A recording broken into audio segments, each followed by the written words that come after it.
Bienvenue à ce dernier épisode accompagné de mon invitée Vanessa qui est travailleuse sociale. Cette fois-ci, on va parler d'un sujet qui est très lourd, mais mon Dieu que c'était intéressant et tellement pertinent. On va parler de ce que c'est que de devenir maman, donc d'enfanter, d'accoucher, de porter un bébé, mais aussi le postnatal, dans un contexte où, dans notre vie, on a déjà été victime d'une agression à caractère sexuel.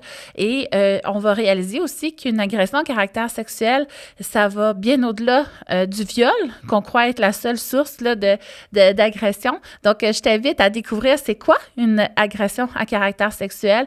Je t'invite aussi, comme professionnel de la santé, à écouter les 7 critères qui sont reconnus dans la littérature scientifique pour nous aider à prendre en charge en considérant les traumas qui ont de grands impacts sur le déroulement d'un accouchement. Donc, on va voir avec des statistiques les plus à jour, en fait, à quel point ça peut influencer un accouchement et un postnatal aussi, même une grossesse, d'avoir eu des agressions à caractère sexuel dans notre passé. C'était incroyablement fascinant. Donc, j'ai hâte d'avoir votre feedback sur l'écoute de cet épisode-là, un épisode que j'attendais avec impatience et j'ai hâte d'avoir aussi tes commentaires à la suite de l'écoute. Sur ce, bonne écoute de cet épisode du Canal Vaginal. Tous les jours, perceptiblement, religieusement, à l'insu des passants, je m'exerce. Non, ce n'est pas pour devenir un ninja. Non, ce n'est pas non plus un sport de combat. Tous les jours, les exercices de Canal Vaginal. Troisième épisode avec Vanessa Boisvert-Cadorette. Je trouve ça romantique de le dire maintenant, tu sais, qui s'est rentré ton nom. Je vais le dire dans la nuit, je vais rêver à ton nom. Écoute, j'ai appris à l'écrire en t'as tout quatrième année. l'alphabet au complet là-dedans, là. Faut te laisser une chance, pauvre enfant. Mais merci d'être là, travailleuse sociale, je le répète, donc avec un ordre, formation scientifique. Et cette fois-ci, on va parler d'un sujet très lourd, mais tellement nécessaire. Puis si tu es concerné directement par le sujet, écoute. Mais si tu es une professionnelle de la santé, je t'en supplie, écoute. Puis ça, c'est fou. Alors, je vais le nommer. Je le nomme. Ouais. On va parler d'agression sexuelle, puis d'enfantement entourant cette réalité-là. Ouais. Pas nécessairement que l'agression t'a amené à enfanter, mais plus que tu as vécu des agressions et l'enfantement de quoi il aura l'air. Ouais. Puis tu fais ton sujet de maîtrise sur le sujet en ce moment. Donc, vraiment, tu es une des plus outillées qu'on ne pouvait pas avoir là, pour en discuter. Je suis super contente. Ben, moi aussi. Puis, en fait, j'ai envie quand même de dire, tu sais, comme si l'épisode est trop chargé pour... Il va être trop chargé. Quelqu'un, ben c'est ça. Ben, tu sais, de prendre des pauses, puis tu sais, puis si ça va pas, ben de passer à un autre, là, tu sais, dans le sens où comme... Faut être prête à l'écouter, faut être prête l'épisode. À l'écouter, exact. Sauf là, les pros de la santé sont obligés d'être prêtes. Vous C'est autres, ça. vous n'avez pas le choix, je vous attache, C'est vous nous ça. écoutez jusqu'à la fin. On le sait qu'il faut être trop long, on a regardé notre gestion du temps, on va déborder, c'est clair, mais c'est nécessaire. Puis j'ai hâte qu'on embarque parce que j'ai beaucoup à dire moi aussi. Puis peut-être commencer en nous disant pourquoi tu as choisi comme sujet de maîtrise les agressions à caractère sexuel? Oui. Dans le fond, ben, tu sais, ça fait comme 2 ans et demi que j'ai gradué du bac. Puis, déjà, la périnatalité, c'était comme vraiment quelque chose, tu sais, à la fin de mon bac je trouvais pertinent et tout ça. Puis, ben, ça faisait longtemps que je travaillais aussi dans le domaine. Puis là, ben, finalement, j'ai parti ma pratique privée en périnatalité et tout ça. Puis, ben, c'est sûr que ma clientèle est majoritairement composée de femmes qui ont vécu des deuils périnataux, d'infertilité, mais aussi de femmes qui ont vécu des accouchements difficiles, traumatiques, tout ça. Et puis, ben, ce que je vois quand même souvent, puis là, j'avais dans l'idée de faire une maîtrise un jour, là. Tu sais, je savais pas quand, j'avais l'attente d'avoir mon sujet, là, puis de pouvoir rentrer dedans, là, tu sais, fait que, parce que, tu sais, quand tu fais de la recherche, ben, il faut quand même que tu aimes ton sujet parce que tu passes minimum 2 ans dessus, là, fait que, tu sais, faut que tu apprécies ça parce que autrement, Faut que t'en manges. ça va être vraiment long, là, sinon, fait que j'attendais d'avoir quelque chose vraiment, tu sais, comme à me mettre sous la dent, puis, ben, c'est sûr que le deuil périnatal, ça me parlait, tu sais, j'aimais ça, c'est ma clientèle principale, là, tu sais, mais il y a quand même beaucoup de choses qui sont faites, encore trop peu, mais il y a quand même beaucoup de choses qui sont faites dans la recherche en lien avec ça. Fait que j'étais comme, me semble que c'est pas ça, tu sais. Puis finalement, je voyais, tu sais, souvent des femmes qui arrivaient avec des accouchements difficiles, traumatiques, et qui, quand on creusait un peu, avaient vécu des violences sexuelles dans leur passé. Puis j'étais comme, OK, tu sais, mais c'est comme ça a un lien, tu sais. Puis là, j'ai commencé à m'intéresser un peu plus à ça, puis à lire un peu plus là-dessus, puis de faire comme, mais il y a tellement rien là-dessus. Il y a tellement peu de recherches qui sont faites. Il y a tellement, surtout dans le psychosocial, là, dans le domaine médical, il y en a un peu plus, là, mais dans le domaine psychosocial, il n'y a presque rien. Puis pourtant, c'est la moitié de la population qui est femme. Peut-être pas la moitié qui va accoucher, mais il y a quand même une grande proportion de cette population-là qui va accoucher et qui ont vécu des violences sexuelles, là, tu sais, je veux dire. Puis là, on en parle de plus en plus, tu sais, avec le mouvement MeToo, ça l'a comme vraiment explosé, tu sais. On en a parlé beaucoup, beaucoup. Mais j'étais comme, il manque quelque chose, tu sais. Il manque quelque chose parce que comme clairement, il y a un lien entre les deux. Mais là, j'ai besoin d'aller plus loin là-dedans. Fait que... Ouais, puis on part, tu sais, c'est nouveau qu'on s'intéresse aux femmes, en fait. Puis c'est toujours ça, on en parlait à la pause, mais c'est toujours la société qui évolue puis la science qui analyse. Fait que là, toi, tu as analysé au niveau de la société un besoin, puis là, tu vas être la science qui l'analyse, en fait. Fait que c'est merveilleux. Ouais. Puis ça, pour les hommes, on a une grande remontée. Je pense que c'est 80% de plus de dénonciations d'agressions à caractère sexuel depuis la série Netflix Mon petit reine. Ah, j'ai pas vu encore. J'ai vu passer, mais j'ai pas... Hey, ça, on s'en reparlera en privé de tes feelings. Moi, j'ai plein de feelings que je suis pas prête à faire une analyse cinématographique, mais j'ai vraiment hâte que tu l'écoutes, tu m'en reparleras. Ouais. Mais il y a un homme qui dénonçait une agression sexuelle sur vidéo qui a été publiée, puis il en a fait une série. Fait que je suis contente aussi que les hommes puissent libérer leur voix. Totalement. Mais là, dis-nous donc, c'est quoi? Parce que les gens banalisent énormément. Ouais.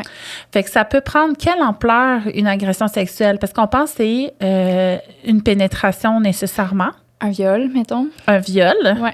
Mais une agression à caractère sexuel, c'est beaucoup plus que ça. C'est beaucoup plus que ça. Puis on en vit beaucoup conjugalement. Mm-hmm. Donc, au sein de notre couple, notre chum qu'on aime, qui est le meilleur des pères, on peut avoir vécu du viol conjugal. Ouais. Est-ce que ça, tu es à l'aise de nous dire c'est quoi un exemple de viol conjugal?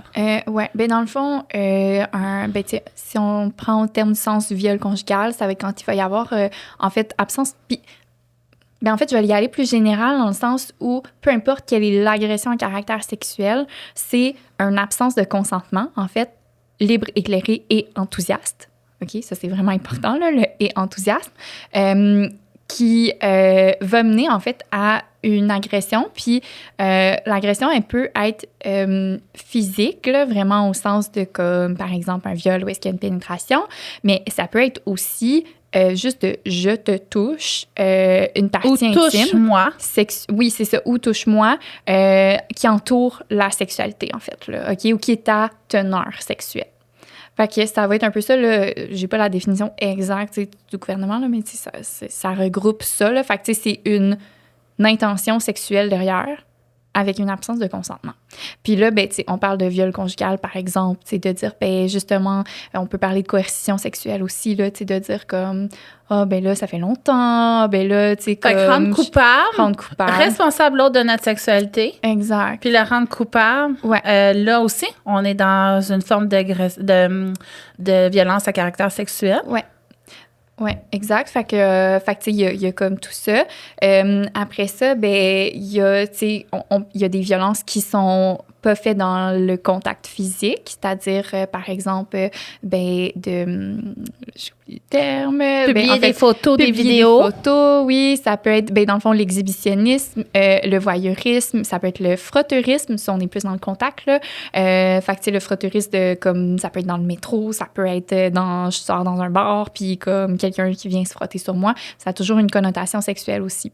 Puis sinon, ça peut être du style de l'agression physique, là. Fait que, je te prends une fesse, je te prends un sein, je fais des attouchements, ou justement, comme tu disais tantôt, de forcer l'autre à faire forcer l'autre à faire une photo nue. Mm-hmm. Puis l'utiliser en menace aussi. Ça, c'est nos petits ados, c'est dangereux. Oui, ça, c'est... particulièrement. Fait que, ça regroupe énormément de choses, pas juste l'agression sexuelle avec pénétration, parce que c'est souvent ce qu'on voit, là, ce qu'on a comme image, mais c'est vraiment pas juste ça, là. Puis d'un autre côté, c'est pas juste ça. Je suis vraiment d'accord. Puis dans notre quotidien, toutes les choses banales qu'on va tolérer. Parce que ça, c'est tout le temps ma base. Hein? Moi, si on arrête de tolérer les choses banales, on va arrêter d'accepter les viols au bout du compte ou les violences faites aux femmes. Fait que les choses banales dans le quotidien qui pourraient arriver dans un party d'amis. Des propos, est-ce que tu aurais des exemples à nous donner qui deviennent vite comme ça? Des petites choses banales. Ben, tu sais, souvent, je le vois un peu plus dans... tu sais, il y a une femme, puis mettons, je sais pas moi, on est au restaurant, OK, puis elle s'en va à la toilette, peu importe, tu sais, puis comme, ben finalement, les deux chums de gars, un à côté de l'autre, ils font comme, hey, as-tu vu les fesses, tu sais, le cul, ou as-tu vu les seins, ou whatever, tu sais, comme, tu sais, juste ça, reste que c'est une agression, tu sais, je veux dire, c'est à caractère sexuel. La femme, elle n'a pas demandé ça. On est vraiment comme, tu sais, dans des violences, déjà dans le but là, de la violence. Ça peut être aussi la violence de comme, je te siffle dans la rue, là. Ça, c'est vraiment... c'est moi, dans mon temps, puis je sais que dans certains pays, comme en France, par exemple, les Françaises, vous me démentirez, mais il y a eu un mouvement où est-ce que les filles faisaient les ptérodactyles, là, tu sais, qu'un gars les sifflait puis faisait comme un bruit d'animaux, qui faisait comme, mon Dieu, fois, je la laisse tranquille, mais où est-ce que les gars sont très... ils sont, tu sais, les rues appartiennent aux hommes, puis ça, je vous salue, Salope, en passant, c'est un très bon film à écouter, un très bon reportage, mais qui vont reprocher la fille qui s'éloigne, qui vont lui reprocher quand elle réagit, fait qu'elle se ramasse tout le temps perdante au bout du compte. C'est hyper violent. Puis moi, ça m'est arrivé enfant, je veux dire, j'étais monitrice de camp de jour, j'avais peut-être 16 ans, fait que j'étais un enfant.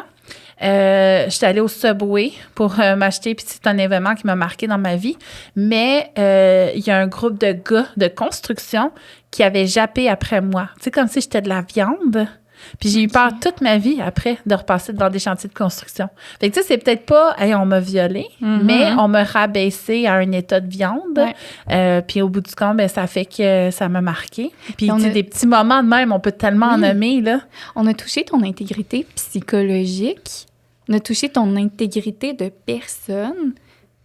Puis c'est ça qui est grave, là, tu sais. On est allé comme... En fait, de te faire sentir pas en sécurité. Tu sais? Puis, c'est ça, tu sais. Moi, je me concentre, mettons, dans ma recherche, vraiment plus sur les liens. Puis, c'est parce que, malheureusement, c'est ça aussi qui est plus facile à observer, à quantifier, à qualifier, etc. Mais je me concentre davantage sur les agressions où est-ce qu'il y a eu un contact physique.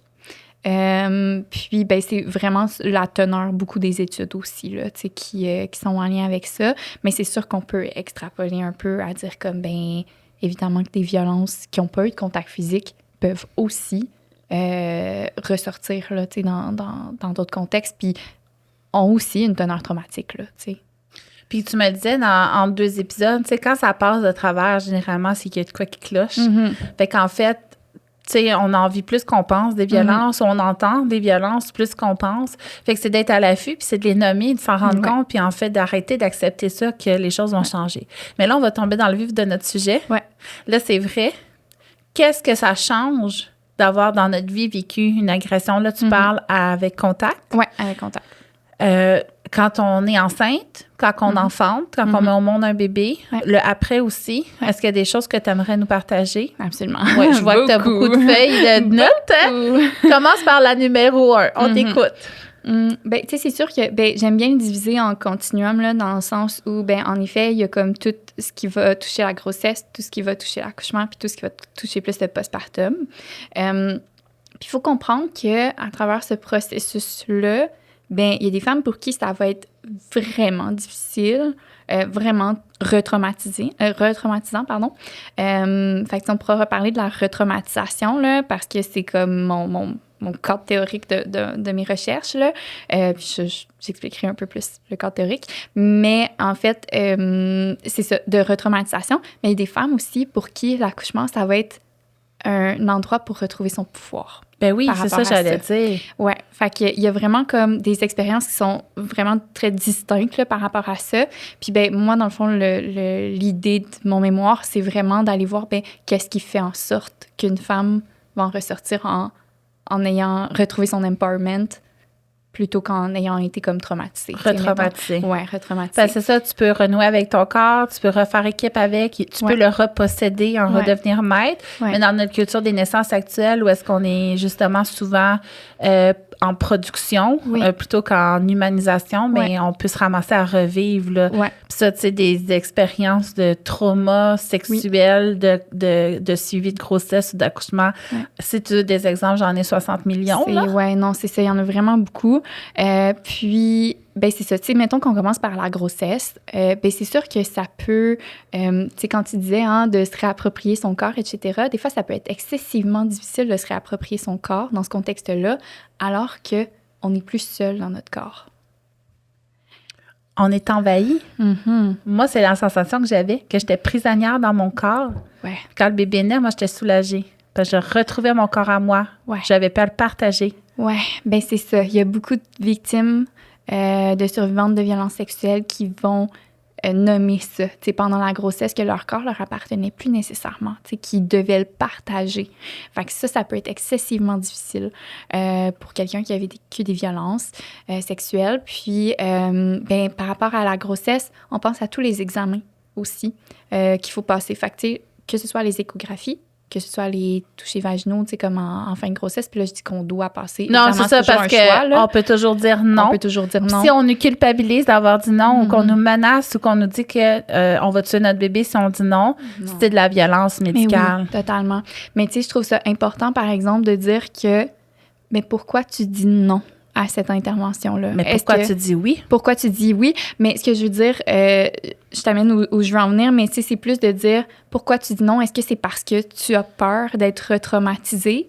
Ben, si c'est ça la réponse, plutôt que je ne veux pas cette intervention parce que je n'y vois pas la pertinence ou je n'y vois pas, tu sais, ben là, je pense qu'il y a lieu de se questionner puis d'aller, tu sais, comme, d'aller consulter, tu sais, dans ce contexte-là parce que, tu sais, on s'entend que la réponse, elle n'est pas libre et éclairée, là, dans un contexte comme celui-là. C'est pas un vrai non parce que peut-être ce serait oui, mais c'est non, j'ai trop peur d'être agressée. Exact, tu sais. À nouveau. Ben oui, fait que on va voir quand même relativement souvent là, des femmes qui vont déplacer des rendez-vous, qui vont les annuler, qui vont aller comme, qui vont juste pas aller faire de suivi comme de grossesse parce que il y a comme une peur qui s'installe, tu sais. Fait que ça, c'est quand même quelque chose qu'on voit. Puis, tu sais, qui arrive comme durant la grossesse.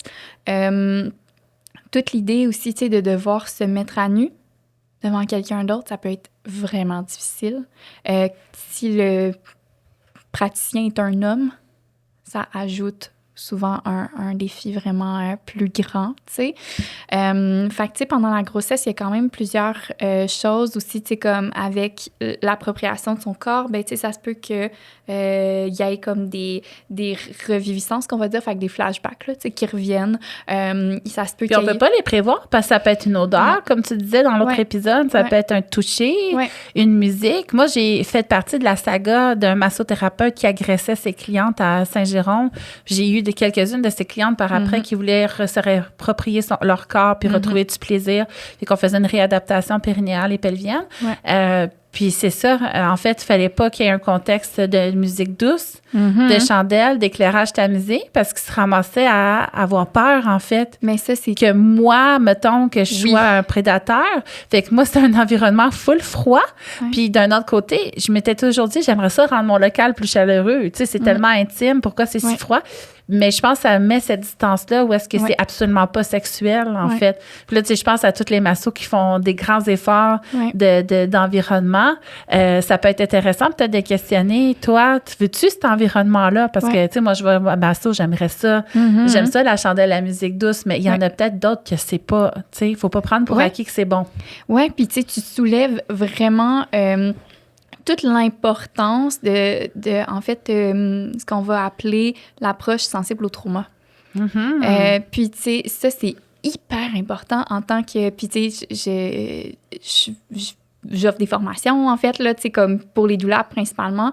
Puis, c'est comme vraiment, vraiment important de comprendre que, ben même si on est super attentionné puis bienveillante dans notre approche, ben ça se peut qu'il y ait des choses qu'on fasse, qu'on dise, qui soient retraumatisantes. Et qu'on s'en rende même pas compte. Fait qu'il y a comme toute une... C'est dans la subtilité Puis il faut vraiment s'attarder à ça parce que ça peut vraiment arriver rapidement une retraumatisation, tu sais. Puis surtout dans le contexte périnatal, où est-ce que on est dans un contexte de immense vulnérabilité. Comme c'est un des moments les plus vulnérables de la femme, là. Fait que, où est-ce que comme elle peut avoir, tu sais, sentir qu'elle a peu de contrôle, sentir qu'elle a, tu sais, comme peu de elle peut sentir qu'elle a beaucoup de contrôle aussi, là, mais c'est un moment de grande, grande vulnérabilité, là. Fait que tu sais, c'est vraiment important en tant que professionnel, en tant qu'accompagnateur, d'être sensible à, tu sais. Puis souvent, mais, tu sais, là, tu parlais de viol conjugal tantôt, tu sais, c'est sûr que, comme, bon, dans ce contexte-là, on veut qu'il y ait un rétablissement de la situation, j'ai envie de dire, et tout ça. Mais souvent, là où la partenaire va aussi être, tu sais, comme dans un autre contexte, un vraiment bon allié, parce qu'il la connaît, c'est ta partenaire, puis il sait que, ben, puis tu sais, en fait, il la connaît. Après ça, est-ce qu'il connaît les violences? Ben là, ça, c'est un autre questionnement, mais s'il connaît les violences, ben c'est un super allié à dire comme, ben non, il faut pas faire ça. C'est dur, parce que ça, j'essaie d'analyser comment ça se fait que les gars ils comprennent pas ça, tu sais. Puis j'ai analysé ça, puis moi, j'en ai 2 petits gars, j'ai 2 filles, 2 gars. Puis les films de super-héros, là, Ouais. c'est tout le temps des vrais méchants. Tu sais, des méchants qui vont crever les pneus pour gagner une course. Je sais pas si ça fait 20 fois que je l'ai dit dans le podcast. Je suis désolée si je me répète, mais maudit que je veux leur dire. C'est des vrais méchants qui vont voler tous les gâteaux puis pas en laisser aux autres. Tu sais, je pense à la patte patrouille, mettons, là. C'est des méchants chats qui vont enlever la poule pour faire de la peine. Tu sais, c'est comme de la vraie méchanceté. Puis il y a un film récemment qui est sorti qui s'appelle Les Souhaits. Je sais pas si tu l'as écouté. Non.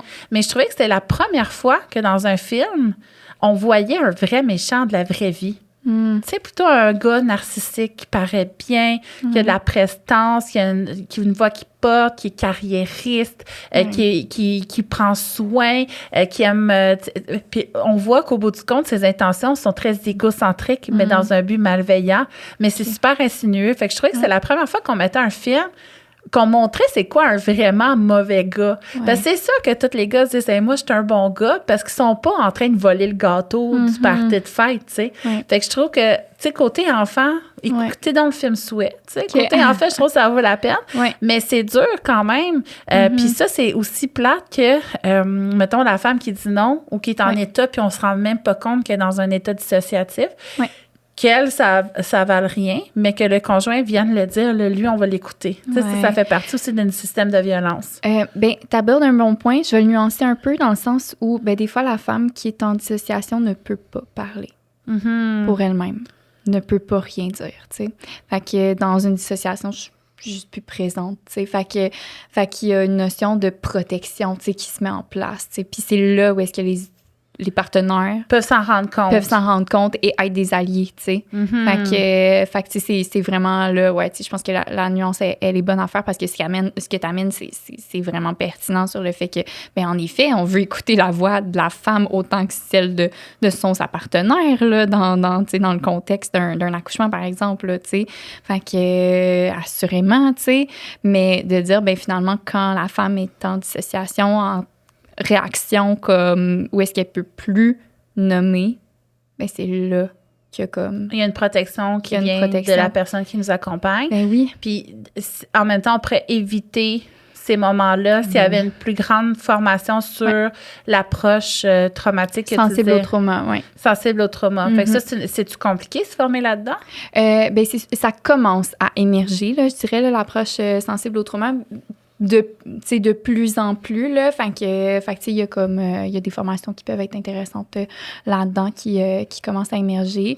Après ça, ben, c'est d'aller voir comme les personnes qui donnent les formations et tout ça, parce que faut faire attention, là. Il y a plusieurs écoles de pensée aussi à travers ça. Puis, tu sais, je veux dire, plusieurs... Quelle école que t'aimes moins, mettons, dans le sens de... Dans le sens où, tu sais, ben, il y a des écoles qui seront pas nécessairement formées, j'ai envie de dire, avec des bases scientifiques pour offrir ça. Ça serait quoi le danger derrière?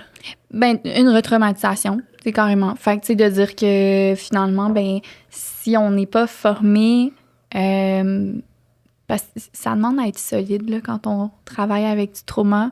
Il y a comme quelque chose dans l'accueil qui est très, très important. Puis c'est ça, tu sais, je pense que il y a des écoles qui n'ont pas nécessairement de base scientifique, n'ont pas nécessairement sont pas basées sur une littérature, tu sais. Fait que, mais il y en a pas en même temps. Fait que, tu sais, là, il faut la construire. Non, il y en a. Il y en a. Okay. Par rapport aux approches sensibles au trauma, là, il y en a. Tu sais, fait que ce serait quoi ton meilleur conseil, mettons, tu sais? D'aller vers des professionnels qui sont habilités à travailler le trauma. Mais si un professionnel nous écoute. C'est un professionnel. Qui nous écoute en ce moment. Qui aille se former lui-même envers des professionnels qui sont habilités à en parler. Puis là, quand je dis professionnel, je pense à des psychologues qui sont formés en trauma. Je pense à comme des psychothérapeutes qui sont formés au niveau du trauma. Je pense à des personnes qui ont fait de la recherche au niveau du trauma. Puis si en ce moment, on a une infirmière ou un médecin qui nous écoute, puis les autres, ils ont une grande quantité de monde qui vient puis qui part. Puis ce serait quoi, mettons, ton meilleur conseil à leur donner pour justement considérer qu'il y a possiblement des traumas puis ils sont peut-être pas formés en la question? Qu'est-ce que tu leur conseillerais? Je vais y venir, OK? Dans le sens où, en fait, non, on peut aller là. On s'en va là. Oui, on va y aller puis on reviendra. On revient, on part. Dans le fond, il y a une étude de Coles et Johns. C'est ça. Je vais nommer un peu ces sources-là, qui ont sorti 7 recommandations, en fait, par rapport aux professionnels de la santé dans les instances vraiment, tu sais, comme obstétricales, gynécologiques, là. Fait que pour ça, la première recommandation, c'est de ne pas assumer le consentement. Fait que, tu sais, ça peut paraître banal, là, mais de ne pas assumer que la femme consent. C'est pas passer pour sa santé qu'elle souhaite ça. Exact. Puis, c'est pas parce qu'elle est en position gynécologique que nécessairement je peux aller faire un toucher vaginal sans lui avoir posé la question avant, tu sais. Fait que de pas assumer le consentement, ça, c'est la première chose. La deuxième chose, c'est pour les femmes, en fait, qui ont été victimes de violences sexuelles. Puis, en fait, finalement, on veut adapter cette pratique-là à toutes les femmes parce qu'on ne le sait pas, hein, quand est-ce que cette femme-là va être sur notre table c'est une femme sur deux, là, à un moment donné. Oui, les chiffres, honnêtement, sont très complexes là, à explorer là, parce qu'il y a beaucoup d'agressions qu'on n'est pas au fait de, tu sais. Fait que, puis, il y a des chiffres qui varient beaucoup, là, puis, tu sais, ça dépend à partir de quel âge et tout ça. Mais bref, c'est ça. En fait, ça va être d'expliquer le plus possible le quand, le pourquoi, le qu'est-ce que ça va être, tu sais, comme pourquoi je dois faire ça. Fait que c'est de donner le plus d'explications possible à la personne pour que la personne comprenne qu'est-ce qui est en train de se passer, comment ça va se passer. Lui redonner du pouvoir, qu'elle soit moins vulnérable, qu'elle fasse partie de la décision. Mm-hmm, exactement, qu'elle soit informée là, pour de vrai, tu sais, de tout ce qui... les avenues tenant de tout ce qui se passe. Là. Fait que ça, c'est la deuxième recommandation. La troisième, c'est quand on assiste à une naissance, par exemple, c'est de donner toutes les explications aussi par rapport aux soins du bébé.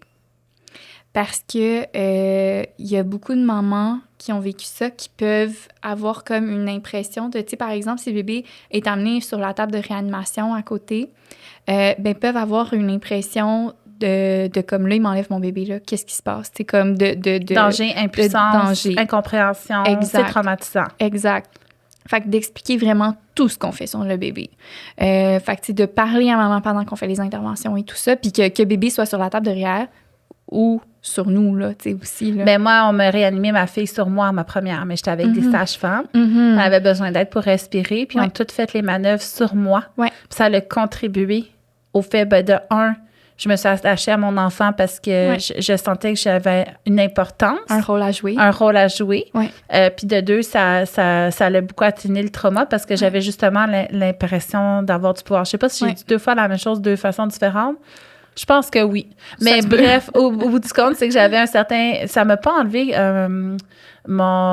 ça m'a pas enlevé de pouvoir sur la situation, même si j'en avais aucun. Ça m'a donné l'impression que je faisais partie puis que j'étais importante dans la vie de ma fille à ce point-là, tu sais. C'est vraiment gros, là, comme image. Totalement.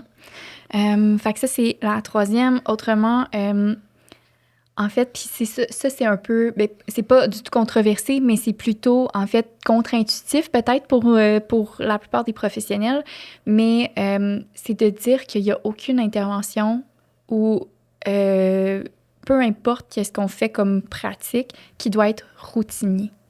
Parce que chaque femme qui va être devant nous va réagir de façon différente. Fait qu'on ne peut pas donner un protocole clair. C'est un peu contre-intuitif parce que... Ce qui est dur, puis ça, j'avais reçu une sage-femme justement qui était pris un peu dans les deux. Ouais. Parce que d'un côté légal, en termes de poursuite, si tout n'a pas été fait, Oui. mais d'un autre côté, quand tout est fait, c'est des violences, puis il faudrait le considérer aussi. C'est ça. Parce que ça, c'est dans la définition de violence obstétricale et gynécologique, c'est d'imposer des protocoles. Ouais. Ça fait partie d'être violent. Ouais. Fait qu'il y a un protocole. Bien, nous, les personnes diabétiques, on les provoque toutes à 39 semaines. Ouais. Ou les personnes obèses, ça, c'était le nouveau protocole quand j'étais Ouais. enceinte de mon 4e. Là, j'étais rendue trop grosse pour accoucher. Là, il y a un protocole. Fait que ça, c'est de la violence, en fait. Oui. Puis, tu sais, ce qu'ils veulent aussi beaucoup dire par rapport à cette recommandation-là, c'est tout dans le sens où, ben, je peux pas poser toutes les mêmes questions à une personne, nécessairement. Ben, en fait, à toutes les personnes. Tu sais, je peux pas avoir comme une liste de questions, là, puis on coche, tu sais, comme, ça se fait pas comme ça parce que, ben, ça se peut qu'il y ait des nuances à apporter à certaines questions, puis ça se peut que tu aies besoin d'aller plus loin sur certaines affaires, tu sais. Fait que c'est de dire, ben, en fait, les protocoles font en sorte que, ben, justement, on peut retraumatiser si on utilise tout le temps le même protocole, alors que les réactions vont être différentes pour les femmes, tu sais. Fait que, mais ça peut sembler contre-intuitif, puis c'est pas à ça qu'on est habitué dans un système de santé non plus, là. Tu sais, on est habitué que ça aille du tac au tac, puis comme on sait qu'est-ce qu'on a à faire. Donc là, ça complexifie quand même la chose dans le sens où, ben là, je peux pas suivre un protocole, il faut que je m'adapte à, tu sais.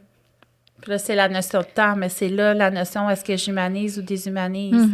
Puis c'est sûr que ça n'a pas de sens du côté gestion, là, tu sais. Oui. Puis c'est tout ce système-là qui fait pas de sens, en fait. Puis en Tu même veux temps, bien faire, c'est ça. mais ils n'ont pas le temps, ils n'ont pas les moyens, ils n'ont pas... Tu sais, on est comme pris, en fait. Ouais, On est comme coincé. Ouais, Tout le monde veut vraiment. bien faire au bout du compte, là, mais on est coincé. Ouais. C'est pas drôle. Puis en même temps, des fois, ben, si on prenait un peu plus le temps là, ben ce temps-là, on le gagnerait ailleurs, tu sais. Mais on gagnerait en qualité de vie aussi On pour gagnerait la en personne qualité de qui vie, vivra pas de assurément. trauma, finalement. Assurément. Puis on le gagnerait, par exemple, pendant... tu sais, si je le sais, en prénatal, que ma cliente... Tu sais, là, je me projette dans un rôle de professionnel soin de la santé physique, là. Fait que... mais si je sais que ma cliente en prénatal, elle me l'a dit qu'elle a déjà vécu des violences puis qu'elle a peur de telle chose pendant l'accouchement ou que, comme, tu sais, ça la rebute ou, tu sais, comme que ça l'inquiète beaucoup, etc. Bien, déjà, j'ai des outils pour éviter que, ben, pendant l'accouchement, si elle me l'a pas dit, elle soit en crise puis elle soit en réaction puis je comprenne pas puis ça me prenne du temps de comprendre puis d'essayer de l'aider puis d'essayer de comme faire en sorte de... Puis là, finalement, mais c'est là qu'on arrive souvent à des contentions ou à des choses qui, finalement, retraumatise encore plus, tu sais. Fait qu'il y a comme... Puis d'un autre côté, moi, comme physio du périnée, c'est dans mes questions de base. Est-ce que tu dirais que tu as été victime d'un traumatisme psychologique? Moi, je dis ça maintenant. Parce que quand je demandais, as-tu eu des agressions sexuelles? Ouais. Combien de réponses t'avais? Tout le temps, non. Puis, tu sais, plus tard, après, les clientes me disaient, hey, je me rappelle d'une fois dans un party, ça me tentait pas, si ça. Tu sais, là, comme, est-ce que j'ai été agressée? Fait que, tu sais, c'est comme, même, parce que ça aussi, j'ai fait un épisode avec Cindy Pétrieux sur le mot victime et victimisation, où est-ce qu'on veut tellement pas être considéré en victime, mais que c'est tellement nécessaire dans notre processus d'assumer et de guérir. Puis la victimisation, en fait, c'est souvent l'agresseur qui va l'utiliser pour dire, hey, pauvre, moi, je fais donc pitié, on m'attaque sur quelque chose que, tu sais, j'avais pas de contrôle. Fait que, tu sais, fait que ça, allez l'écouter, parce que je pense que ça libère beaucoup de choses, mais de nommer, moi, j'ai été agressée, c'est vraiment dur. Oui. Puis je vais y revenir, genre, après les recommandations, parce que c'est vraiment intéressant ce que les études ont ressorti par rapport à ça. Vraiment, vraiment. Faut pas que tu l'oublies. Faut pas que je l'oublie. Je l'oublierai pas, c'est là, tout noté. on a fait les 3 premières recommandations. Les 4 premières. 4 premières. La 5e, c'est de toujours chercher le consentement libre et éclairé. Fait que, tu sais, ça revient un petit peu à la première, quoique, en fait, il y a une bonne différence dans le sens où la première, c'est de dire de ne pas assumer le consentement. En fait, de ne pas toujours assumer le consentement. Et celle-là, ben, c'est plus de dire comme, ben, il faut vraiment que la patiente, elle soit informée, qu'elle soit qu'elle comprenne les dispositions, etc., puis de s'assurer qu'elle a un consentement clair et éclairé. Puis souvent, ce que j'observe, tu sais, parce que moi, c'est juste ça que je côtoie, là, je veux dire, périnatalité ou presque. Ouais. Ce que j'observe souvent, c'est qu'on va pousser un consentement en nommant juste une partie de la médaille qui va faire en sorte que la personne va choisir. Ouais.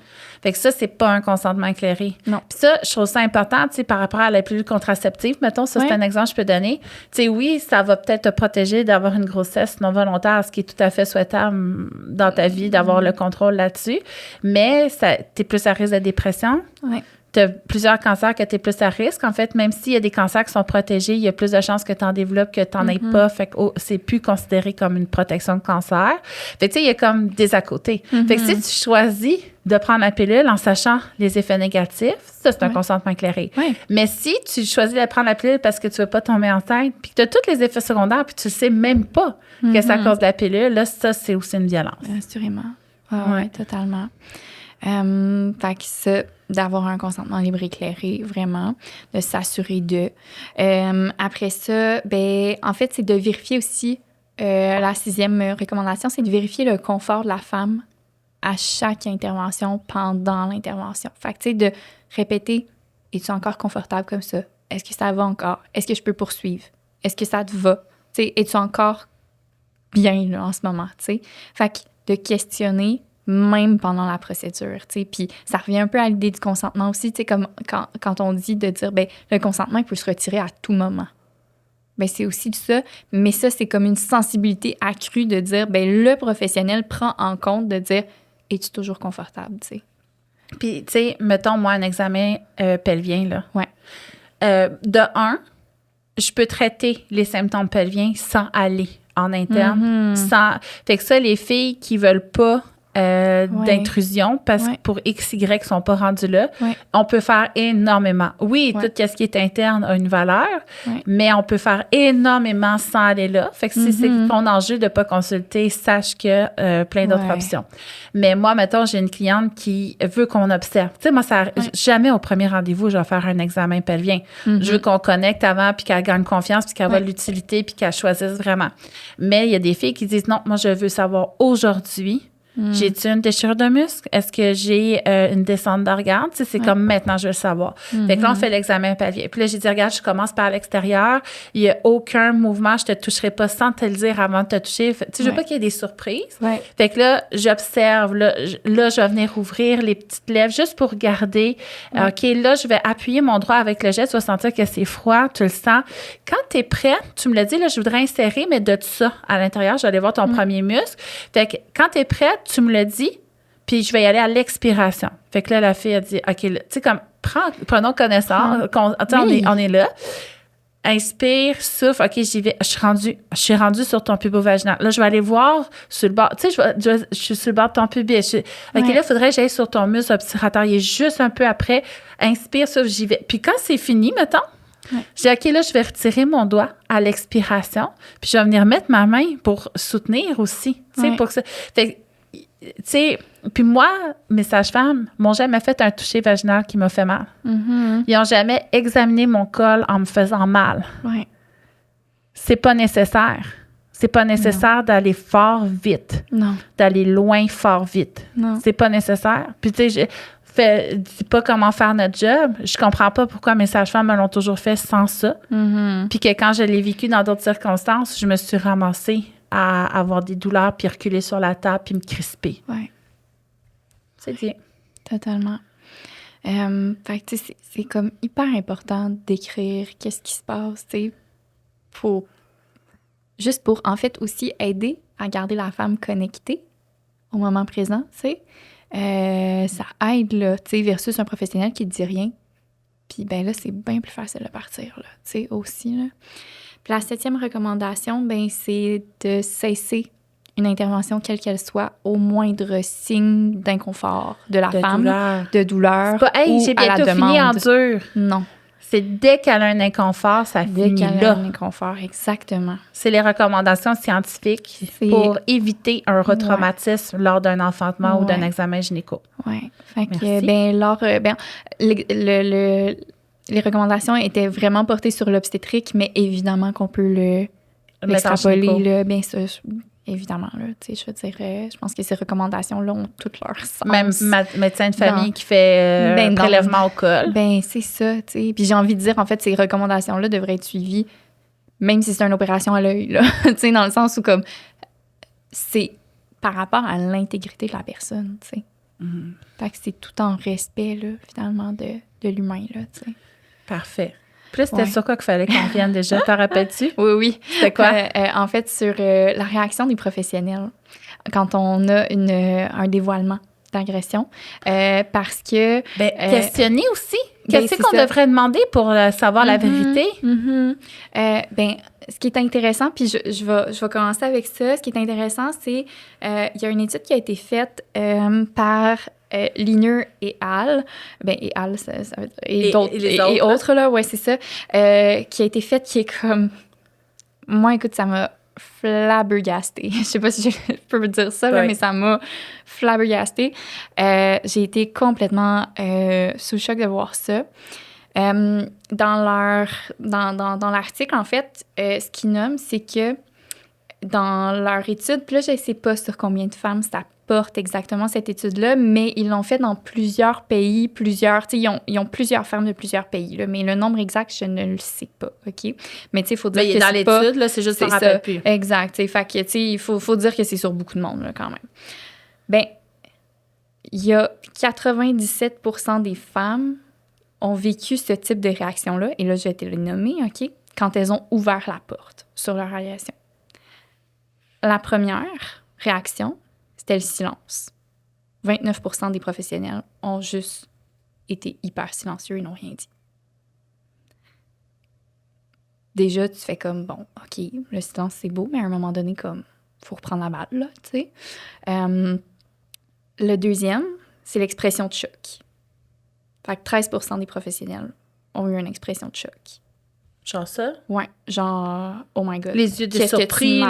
m'annonces? Puis comme... Je sais pas quoi en faire. Ouais, exact. C'est grave aussi, là. Tu sais, je veux dire, finalement, ben comment tu veux te sentir accueilli, puis comment... Puis c'est ça aussi, une approche sensible autrement. Tu sais, c'est comme d'avoir une posture qui est capable d'accueillir tout ce qui a à être accueilli, tu sais. Mais là, on n'est pas là, On n'est pas là, mais en même pas temps, là. on nous montre pas comment On réagir. ne montre pas ça. Même moi, en physio du Pyrénées. Mais non. Fait qu'en fait, ce qu'il faudrait dire, c'est merci de te confier à moi. Je vais en tenir compte. Ben oui. En fait, je fais toujours comme s'il y avait eu des agressions sexuelles. Mhm. Je veux toujours Oui. qu'ils sentent en pouvoir, même dans une situation vulnérable. Ouais. Mais ce serait vraiment de venir dire merci de me Merci de ta partager ça. confiance. Merci de ta confiance. Ouais. C'était important que tu me le nommes. Ouais. Est-ce que Exact. tu veux qu'on aille plus loin là-dedans, peut-être? Exact. Puis là, on Ouais. voit s'il faut référer. Oui, c'est OK, ça. je comprends. Troisième chose, Oui. des doutes sur l'abus. Ah! Non! Combien Ouais. de pourcents? 10%. OK. Mais quand même, c'est Mais quand 10 de même, trop, là. c'est 10 de trop. Fait que, T'es-tu sûr ça que t'as revu? ouais, exact. Puis le quatrième et non le moindre, en fait, c'est un 17%, non, excuse-moi, 47%. Oh, c'est la moitié. 47% des professionnels ont nié le fait que l'agression avait une incidence sur l'examen en ce moment, tu sais. OK. Fait que là, 1 sur 2 des pros, tu dis, mettons, hey, moi, j'ai une agression sexuelle, j'aimerais ça que tu le constates dans l'examen. Ah, ça n'aura pas d'impact, ça ne Exact. changera rien. Ça change rien. OK, mais c'est juste un manque d'information. Mais totalement. C'est ça, parce qu'ils savent Mais pas. un manque d'information, puis j'ai envie de dire un peu au-delà, dans le sens où un manque de sensibilité à, ben si la personne, elle m'amène ça, là, C'est parce que c'est ben, c'est parce là. que c'est important. C'est présent. Ben C'est parce qu'il y a une détresse à quelque part, là, tu sais, qui dit comme, hey, la personne, pour qu'elle m'ait transmis ça, faut que ce soit important pour elle, là, oui. tu sais. Fait que finalement, tu sais, 47% de ces femmes-là se sont fait dire, ça n'a pas rapport. Ça va, aucun lien. Aucun lien. OK. Intéressant. C'est choquant. C'est choquant. C'est vraiment choquant parce que finalement, tu sais, comme, on comprend que, ben, quand il y a un dévoilement, il y a très peu de professionnels qui se sentent à l'aise de recevoir ça. Mais c'est vrai, Mhm. tu mens pas. Fait que, tu sais, en fait, ça nous dit toute l'idée de dire, ben finalement, hey, à quel point, si les femmes se sentent mal à l'aise, tu sais, si les femmes ont ça à porter, puis qu'en plus, elles se font refléter un malaise, à quel point comme ça va juste faire en sorte qu'elles vont encore plus se taire. Ben oui, parce que là, justement, ceux qui seraient censés être là pour notre bien ne savent pas réagir. Fait que c'est de référer. Ouais. Ça, moi, c'est ce que j'aime de ma médecin. Parce que souvent, j'y amène des affaires, puis elle est comme, what the fuck? Mais elle va toujours me référer. Ouais. Fait que je me sens toujours valide, tu sais. Ouais. Fait que ça, c'est agréable. Puis, tu sais, je pense que, tu sais, à travers ça, tu sais, ce que j'ai nommé, tu sais, mettons le silence, l'expression de choc, à part le doute, là, tu sais, que comme ça, il y a vraiment un changement de mentalité à avoir, là, tu sais. Mais autrement, c'est beaucoup par l'éducation, tu sais, de dire, ben, t'as le droit aussi de reprendre ça au bon, tu sais. T'as le droit de dire comme, hey, je suis vraiment désolée que ça te soit arrivé, tu sais. Puis comme, ça vient me toucher, tu sais, ce que tu me racontes. Tu sais, fait que t'as le droit de le nommer aussi, ça, puis de dire, je m'excuse pour mon silence. Tu sais, de quoi t'as besoin en ce moment? Puis, je te rassure, tout le long de l'examen, si tu veux qu'on arrête, tout de suite, on arrête, je vais pas essayer de te convaincre de rien. Exact. Fait que rassure-toi, je suis de ton côté là-dedans, puis je veux que tu passes un beau moment, je suis là pour toi. Ouais. Donc ça serait beau. Puis là, tu nous as parlé pendant la grossesse que les filles pouvaient soit comme avoir une impression d'envahissement ou soit de reprise de pouvoir, mais l'accouchement maintenant. Oui, l'accouchement. L'accouchement, c'est quelque chose qui est quand même tend à être quand même assez bien documenté là, au niveau médical particulièrement. Fait que faut dire, par exemple, puis là, ça, je tiens à le préciser, c'est que dans la majorité des études, moi, je pense que j'ai genre vu comme 2 études là, qui portent pas là-dessus, la majorité des études portent sur les agressions sexuelles vécues à l'enfance. OK? Fait que faut quand même faire la distinction dans le sens où, comme, ben, la majorité des études que j'ai vues ne portent pas sur une agression sexuelle qui a lieu à l'âge adulte. Fait que c'est ça. Est-ce que, tu sais, ceci étant dit, est-ce que ça veut dire qu'il n'y a pas de conséquences à l'âge adulte? Absolument pas. Tu sais, comme absolument pas. Mais la majorité des études ont été faites avec une agression sexuelle à l'enfance. Fait que, tu sais, en fait, on remarque quand même des choses médicales, là, tu sais, qui peuvent se passer. C'est-à-dire, mettons, toute la partie du 2e stade, en fait que la poussée. Sur les victimes, ça, c'est la seule étude que j'ai en fait en lien avec les viols, mettons, à l'âge adulte. La poussée, elle va être 2 fois plus longue. Souvent. 2 fois. 2 fois plus longue. On va passer de 55 minutes moyenne des femmes à 120 minutes. Fait que c'est, tu sais, à peu près 2... Ouais. Fait que 2 fois plus longue souvent pour les femmes ayant vécu un viol. C'est pas rien, là, quand même. C'est là. plus que 2. Un peu plus que 2, là, ouais. Ouais. Fait que... puis, en fait, on l'explique. Puis, il y a beaucoup de femmes qui ont, par exemple, vécu un viol qui vont demander une césarienne. Beaucoup plus de femmes qui vont faire ça que de femmes, par exemple, qui n'ont pas vécu de violence sexuelle. Puis, on l'explique un peu par tout le passage du bébé dans le canal vaginal qui va ramener des souvenirs, des traumatismes. Parce que c'est des sensations quand même... Ils sont très, très proches. Ils sont très, très proches. Ouais. Ben, c'est vraiment un contact fort. Ouais, exact. Fait que la peur du bébé qui passe dans le canal vaginal va être comme vraiment souvent nommée. Pour ça, tu conseilles-tu... Ben, c'est sûr qu'il faut consulter. Oui. Il faut consulter parce que c'est une peur qui peut-être se travaille. Oui, absolument. Fait que pour que sur le coup, peut-être tu le vives autrement. Oui. Tu peux le préparer en amont. Mm-hmm. Là, les études là-dessus s'entendent dans le sens où ce que j'ai considéré, ben ça s'entend bien, mais en fait, c'est que souvent, la psychothérapie va être recommandée, là, tu sais, dans des histoires d'agression sexuelle, tout ça. Mais dans un moment d'aussi grande vulnérabilité comme la grossesse, ben souvent, on va pas nécessairement aller creuser énormément là-dedans pour pas comme... Mais non, tu veux te donner du pouvoir maintenant. Exact. Tu veux rendre solide assez. Exact. Fait que, tu sais, des fois, il y a des choses qu'on va pouvoir venir travailler en thérapie, mais il y a d'autres choses qu'on ne pourra pas venir tout de suite, tu sais, adresser. Puis ça dépend du rythme de chaque femme, puis ça dépend vraiment, tu sais, comme... Fait que oui, assurément, la psychothérapie, dans ce contexte-là, peut vraiment être un outil, là. En fait, dont on veut pas se passer, ça, c'est sûr. Puis je tiens aussi à dire, si vous avez vécu des agressions sexuelles, quelles qu'elles soient, vous avez accès à l'IVAC. L'IVAC, qui est l'indemnisation des victimes d'actes criminels. Puis les autres, ils vont pas se mettre ils vont jamais douter de ce que tu dis. Jamais douter. Puis en fait, on n'a pas besoin d'avoir non plus été en cours.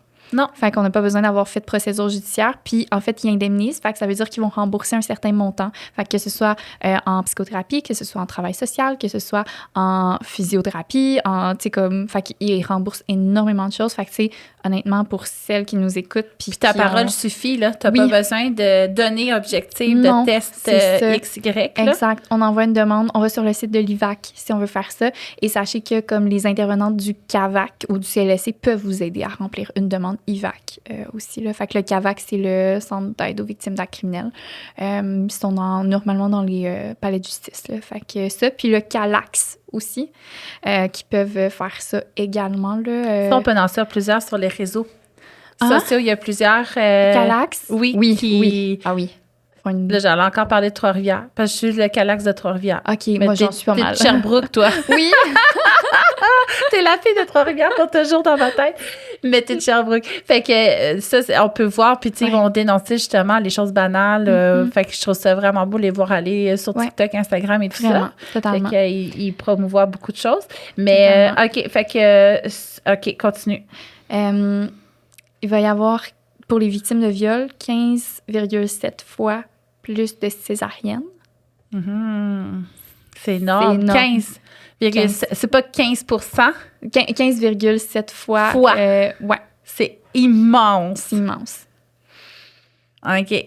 Puis 13,1 fois plus d'interventions dans un accouchement par voie vaginale. Fait que plus d'instruments. Ou épisio. Ouais. Fait qu'il va falloir qu'on soit plus les mains dessus. Hands-on, ouais. Hands-on à cause de ça. Ouais. Puis le mécanisme derrière, tu penses c'est quoi?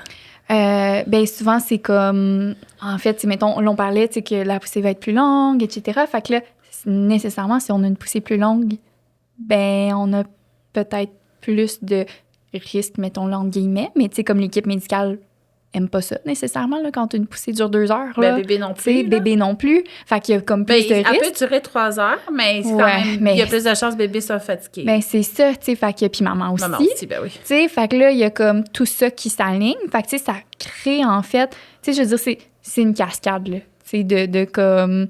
Ben justement, il se passe plein de choses qui font en sorte qu'on a besoin selon le contexte, d'instrumentaliser, qui fait en sorte que, ben là, on instrumentalise plus, puis là, on va peut-être plus vers la césarienne, puis là, tu sais, etc. Puis là, c'est d'autres traumas. Puis c'est parce que la femme, dans le fond...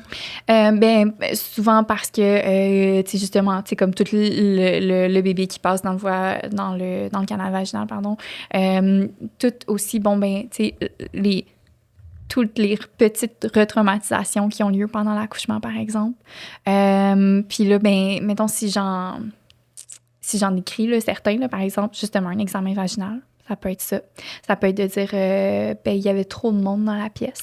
Moi, ça a été ça, moi. À ma deuxième, j'étais provoquée, puis ma première, j'avais une dystocie des épaules. Fait que, tu sais, c'est comme un animal de foire, là, non checké. À ma deuxième, dans mon moment vulnérable, où j'étais le plus paniquée parce que j'allais pousser, est-ce que j'allais revivre ça, est-ce que j'allais avoir encore l'impression que j'allais mourir, est-ce que mon bébé allait être vivant, tu sais, tout le stress associé. Ils ont fait rentrer des étudiants pour checker, voir. Puis on m'a pas demandé. Puis moi, je l'ai vécu comme une agression sexuelle. Parce que j'étais au plus vulnérable, je ne pouvais pas me défendre. Puis on m'a imposé quelque chose que je ne consentais pas du tout. Puis il y en a plein qui disent, ben oui, amenez-les, c'est correct. Mais moi, c'était pas le cas. Mais c'est que moi, je l'ai vécu comme une agression. Il a fallu que je sois traitée pour agression. Ben oui, c'est fou, réel, là. Puis c'était la présence de d'autres personnes dans le local. Puis c'est plate parce que tout le long, ma médecin, c'était ma médecin. Mon infirmière, ça a été la même tout le long. Les deux, là, ils ont tellement été présentes, aidantes. Ils ont tellement contribué à ce que tout se passe bien. Puis le bang à la fin, ça arrive. C'est décevant parce que c'était vraiment parti pour être une expérience merveilleuse. Ben oui, ben c'est ça. Fait que, tu sais, ça peut être ça. Ça peut être que le médecin, c'est un homme ou l'infirmier ou un allothérapeute, tu sais, peu importe. Un homme qui soit dans la pièce. Fait que, tu sais, ça peut être vecteur de vraiment beaucoup de peur, créer du stress. Puis là, ben, on sait ce que le stress crée sur l'accouchement, tu sais, en soi. Fait que, tu sais, c'est plein de choses comme ça qui peuvent paraître banales. Puis une des choses que les femmes vont noter le plus, c'est la demande de l'équipe médicale de se placer en posture gynécologique. Où est-ce que tu es le plus vulnérable, en fait? Exactement.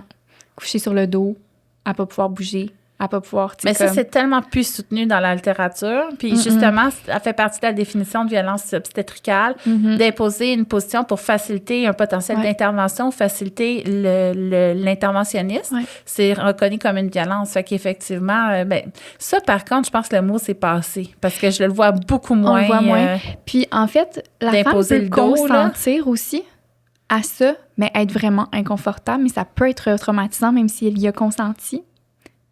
Comment est-ce que je veux dire? C'est comme dans le sens où comme juste de se positionner, coucher sur le dos pour la femme, ça peut rappeler des choses, par exemple. Puis tu peux pas Dans le un prévoir contexte tout le comme ça. temps. Non. Peut-être que sur le coup, là, tu fais « c'est peut-être pas l'idée du siècle ». Puis là, 2 secondes, c'était correct. Fait que, tu sais, c'est comme s'ajuster. Puis sais-tu, il y a beaucoup de femmes qui vont utiliser la dissociation par Ben elles-mêmes oui. pour... Puis tu sais, l'utiliser consciemment d'une Ben certaine oui. façon. Moi, je l'ai pour vu en s'occuper. physio du périnée. Mhm. Puis des fois, tu sais, moi, je porte attention parce que c'est arrivé souvent que mes clientes, dans un examen qui avaient consenti, qui se dissociaient.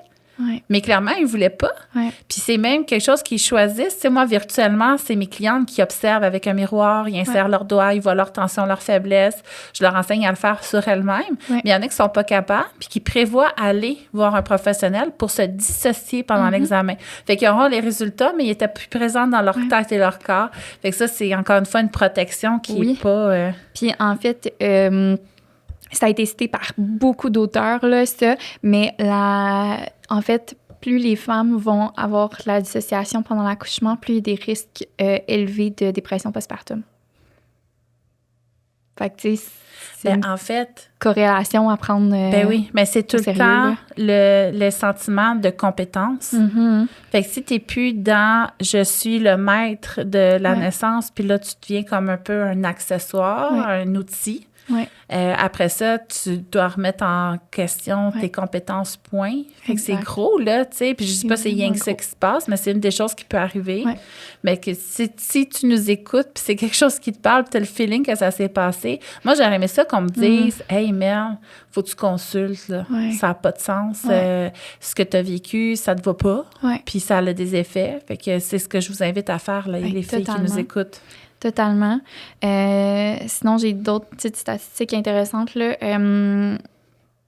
Il y a une étude de Zambaldi qui a noté que bon, les femmes qui avaient été victimes d'une agression sexuelle à l'enfance étaient 5 fois plus sujettes de subir un trauma de naissance. Tu sais, ça regroupe un peu tout ce qu'on disait, mais à quel point c'est important de s'occuper de ces femmes-là Ben oui. qui ont vécu des violences sexuelles parce que, franchement, ça peut avoir un méchante incidence, là. Puis, tu sais, notons aussi que le trauma de naissance, c'est souvent, on va parler de trauma quand on parle de « j'ai eu peur pour ma sécurité », j'ai eu peur pour la sécurité de mon bébé, par exemple, ou la sécurité d'un proche. J'ai eu peur parce que je pensais que j'allais mourir ou quelque chose comme ça. Mais, tu sais, relativisons un petit peu ça dans le sens où, ben une retraumatisation, j'ai pas nécessairement eu peur de mourir, mais je me suis juste retrouvée dans une même situation, tu sais, que j'ai déjà vécu. vulnérabilité. De vulnérabilité extrême, tu sais. Où on avait le pouvoir sur moi. Exact. Fait que ça... Fait que ça va se répercuter comme ça, en fait. Ouais, souvent, Ça, ouais. la peur de mourir, là. Mhm. J'aurais aimé ça savoir que juste avant de mettre au monde le bébé, Ouais. on a une grande vague de cortisol parce que ça vient activer la respiration. Ça vient dire à bébé, faut que tu respires tout seul, faut que ta glycémie se place, tout ça. Fait qu'il y a une grande vague de stress. Ouais. Fait qu'on, tu sais, c'est un stress tellement puissant et grand que c'est une panique, en fait, mais c'est hormonal. Ouais. Fait que c'est pas tout le temps ça.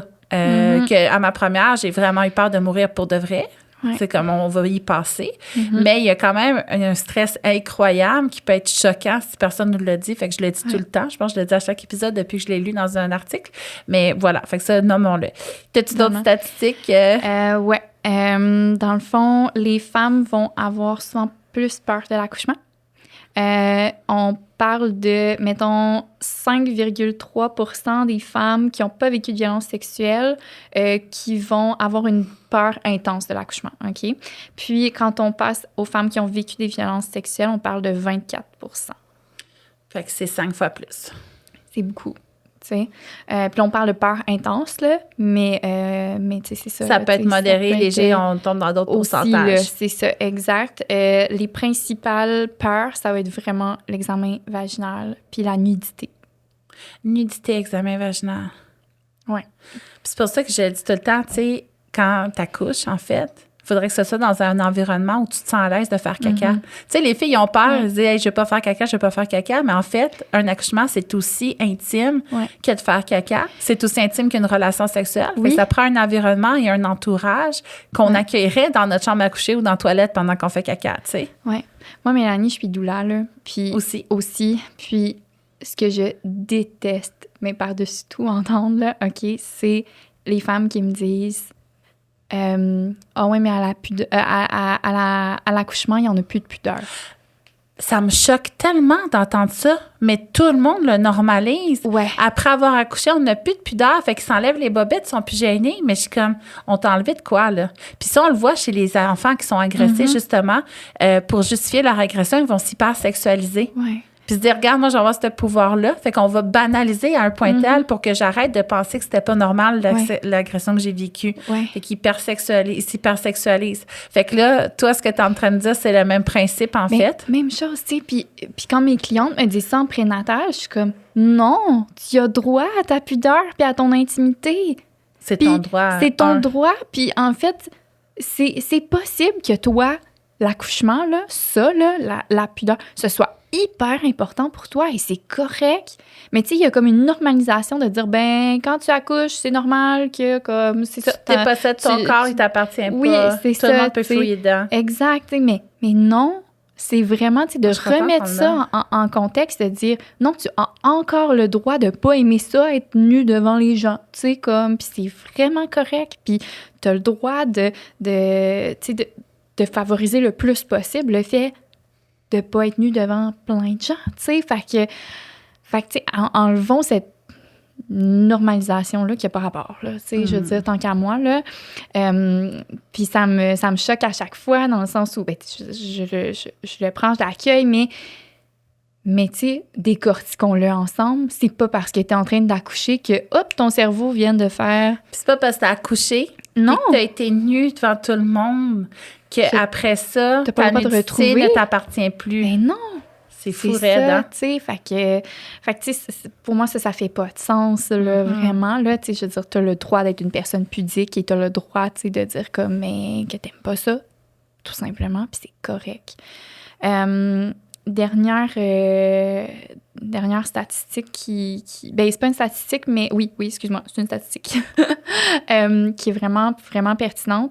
C'est que 41% des femmes qui ont vécu des violences, des agressions sexuelles à l'enfance, OK, vont avoir des flashbacks dans l'accouchement. C'est plus énorme. Que le tiers, c'est quasiment moitié. Et des filles qui ont des flashbacks. Puis ça, des flashbacks, je sais pas s'il y en a qui ont déjà eu ça, là, mais c'est pas drôle. C'est pas drôle, tu sais. Puis des flashbacks, là, ça peut être toutes sortes de formes, là. Fait que, tu sais, comme, c'est pas obligé d'être pendant 10 minutes, je revis. Tu sais, ça peut être des odeurs, ça peut être des couleurs, ça peut être vraiment beaucoup de choses. Bref.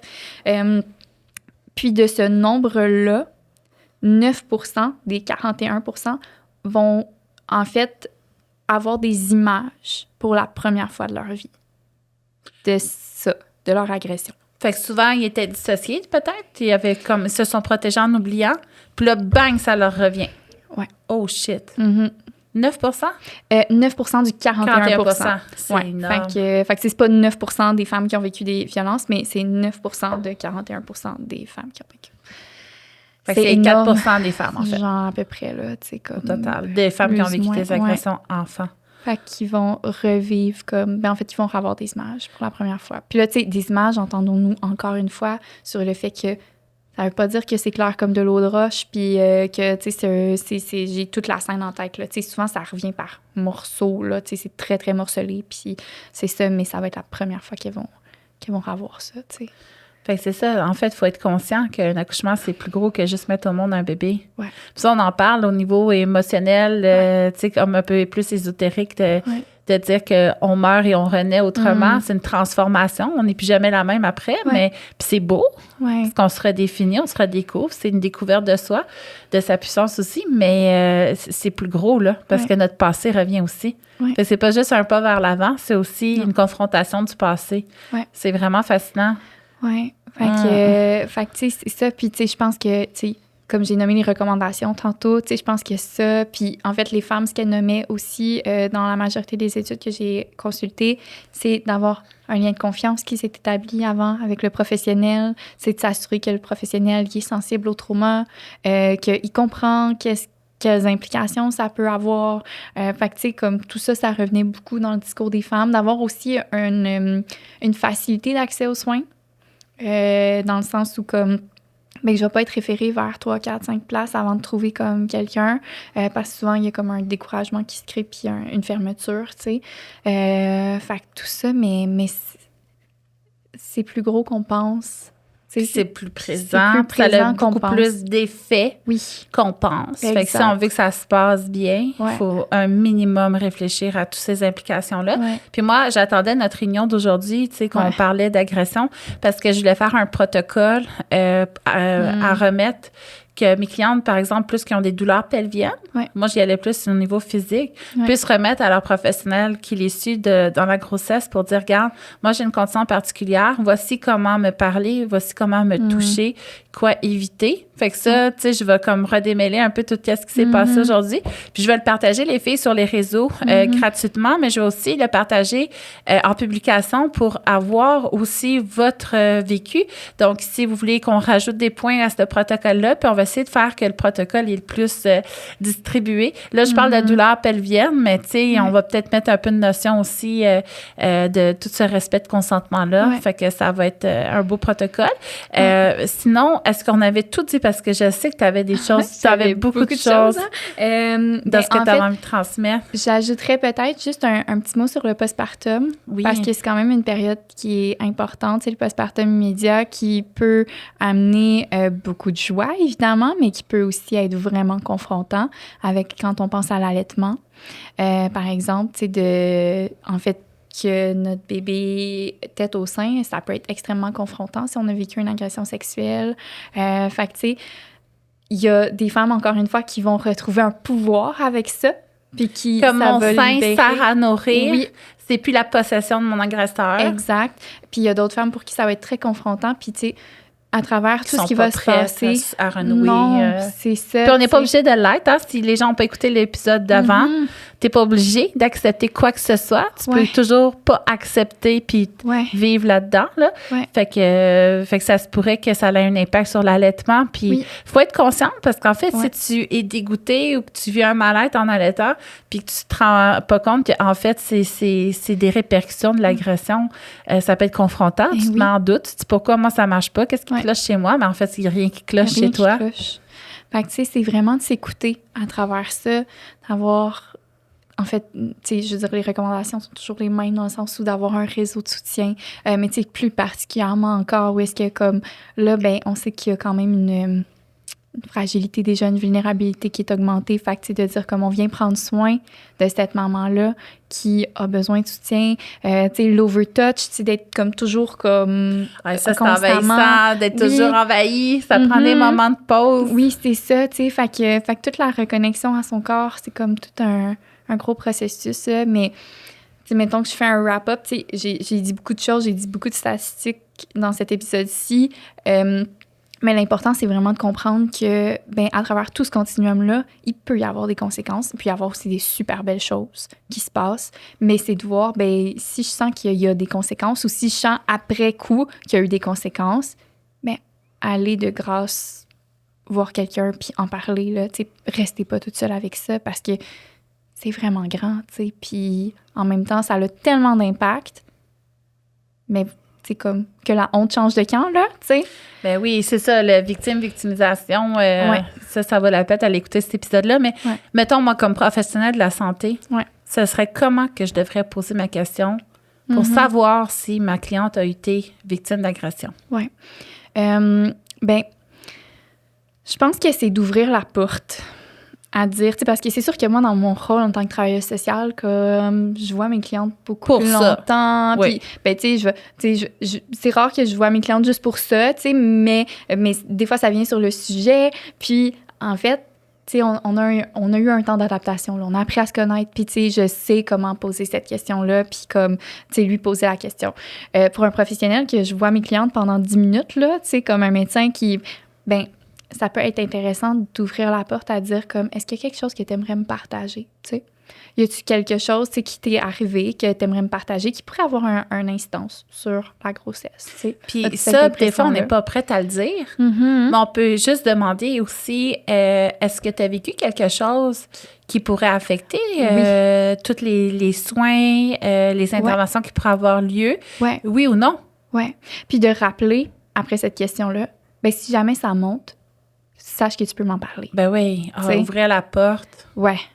Si jamais, comme, ça monte durant, tu sais, comme, à travers le processus, ben sache que, tu peux ouvrir sur le sujet, puis c'est un endroit sécuritaire pour le faire.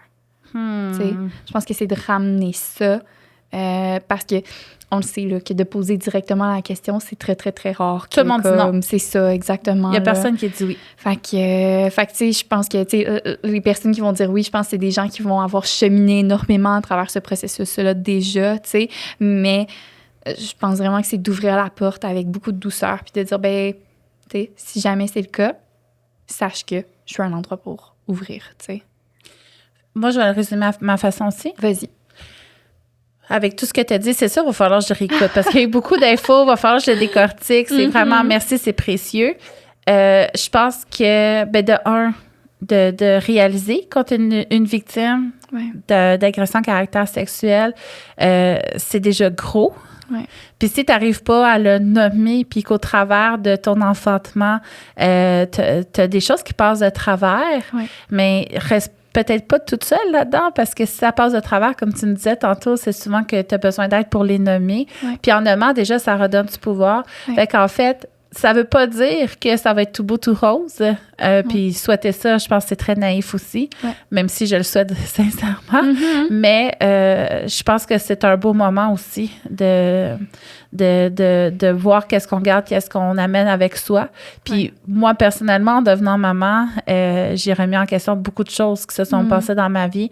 Puis qu'est-ce que je garde, qu'est-ce que je mets en arrière, mais aussi qu'est-ce que je souhaite à mes enfants. Fait que tu sais, c'est comme quelque chose de gros, de très lourd, mais c'est un processus tellement beau aussi, mais c'est de pas le faire toute seule. Puis c'est ça qu'on laisse croire aux femmes, c'est soit toute seule, ça dépend de toi, tu dois t'en sortir, qu'en fait, c'est collectivement qu'on peut s'entraider. C'est un problème de collectivité, puis on peut pas être toute seule là-dedans. Non. Fait que là, on peut demander de l'aide publiquement, mais on peut aussi demander de l'aide au privé, puis tu peux demander de l'aide pour avoir des remboursements du privé. Fait qu'en résumé, moi, je te dirais, j'espère qu'après cet épisode-là, tu vas dire « Wow, j'ai un vécu qui est à considérer, qui est valable, puis qui est important dans mon processus, puis que les professionnels qui nous ont écoutés, qui soient juste peut-être plus ouverts, tu sais, même moi, il va falloir que je réécoute pour, tu sais, comme changer ma façon de faire, mais qui mettent des petites choses, des petits pas, tranquillement, pas vite, vers un changement.